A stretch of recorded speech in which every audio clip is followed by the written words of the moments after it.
Les bases de la cryptographie. Chapitre 3, les primitives cryptographiques. Dans cette vidéo, nous allons apprendre les deux primitives cryptographiques les plus importantes. Nous parlerons des fonctions, des hashages et des algorithmes de chiffrement. Commençons par les fonctions de hachage. Les fonctions de hachage sont utilisées pour créer un résumé unique des données. Ce résumé appelé digest est une chaîne de caractères de longueur fixe, généralement de 128 à 512 bits. Les fonctions de hachage sont utilisées pour garantir l'intégrité des données. Si les données sont modifiées, le digest sera également modifié. Un exemple de fonction de hachage est les MD5. Le MD5 est une fonction de hachage à 128 bits qui est souvent utilisée pour vérifier l'intégrité des fichiers. Les algorithmes de chiffrement. Les algorithmes de chiffrement sont utilisés pour protéger les données contre l'accès non autorisé. Ils fonctionnent en convertissant les données en un format illisible appelé texte chiffré. Les algorithmes de chiffrement peuvent être divisés en deux grandes catégories.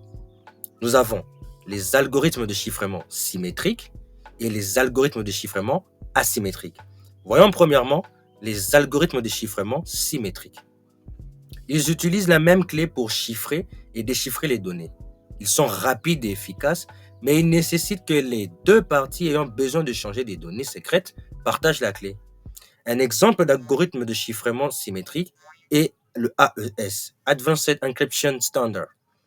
AES est un algorithme de chiffrement symétrique à 128, 192 ou 256 bits, qui est utilisé dans de nombreux contextes différents, tels que la sécurité des communications et la protection des données. Voilà maintenant les algorithmes de chiffrement asymétriques. Eux utilisent deux clés différentes, une clé publique et une clé privée. La clé publique peut être partagée avec tout le monde, tandis que la clé privée doit être gardée secrète. Les algorithmes de chiffrement asymétriques offrent des avantages supplémentaires par rapport aux algorithmes de chiffrement symétriques, tels que la confidentialité et l'authenticité. Un exemple d'algorithme de chiffrement asymétrique est le RSA, Reversed Shamir Admin, qui sont les noms ou les initiales des trois inventeurs de cet algorithme.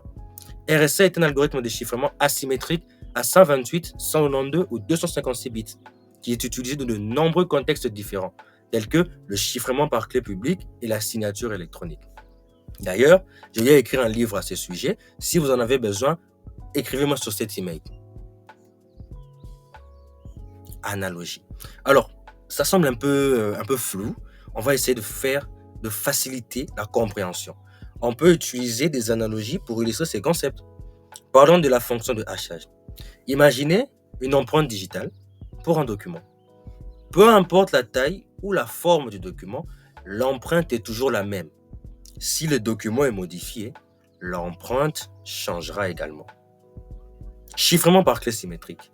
Imaginez un cadenas dont la clé est partagée entre deux personnes. Seules ces deux personnes peuvent ouvrir le cadenas et accéder à ce qu'il protège. Chiffrement par clé asymétrique. Imaginez une boîte aux lettres avec deux serrures, une serrure à combinaison publique et une serrure à clé privée. Tout le monde peut déposer du courrier dans la boîte, combinaison publique, mais seul le propriétaire de la clé privée peut l'ouvrir et lire le contenu. Dans cette vidéo, nous avons appris deux primitives cryptographiques essentielles, les fonctions de hachage et les algorithmes de chiffrement. Nous avons exploré leurs rôles respectifs dans la protection des données et vu comment elles interagissent pour assurer l'intégrité, la confidentialité et l'authenticité qui sont les quatre principes fondamentaux de la cryptographie. Dans la prochaine vidéo, nous approfondirons chaque type d'algorithme de chiffrement et nous verrons comment ils sont utilisés dans le monde réel.